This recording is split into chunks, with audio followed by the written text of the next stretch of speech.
నమస్తే. నేను మీ రాజశేఖర్ రెడ్డి అడ్వకేట్. ఈరోజు ఈ వీడియోలో చార్జ్ షీట్ అంటే ఏమిటో క్లియర్‌గా తెలుసుకుందాం. ఫస్ట్ ఒక వ్యక్తి పైన మీరు స్టేషన్‌లో కంప్లెయింట్ ఇవ్వగానే అతని పైన ఎఫ్ఐఆర్ నమోదు చేయబడుతుంది. ఈ ఎఫ్ఐఆర్ అనేది ఇన్వెస్టిగేషన్ చేయడానికంటే ముందు క్రైమ్‌కి సంబంధించిన రికార్డ్. ఎఫ్ఐఆర్ నమోదు చేసిన తర్వాత పోలీసులు ఇన్వెస్టిగేషన్ చేయాలి.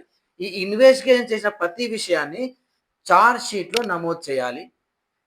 దాంట్లో ఏముంటాయంటే complainant name, accused name, crime ఎలా జరిగిందో ఆ డీటెయిల్స్, దానికి సంబంధించిన విట్నెస్ స్టేట్మెంట్స్, ఎవిడెన్సెస్, దీనికి సంబంధించిన చార్జెస్.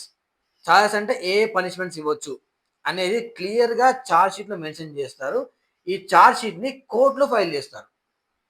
కోర్టు చార్జ్ షీట్ ఆధారంగా కేస్‌ని ట్రయల్ చేస్తుంది.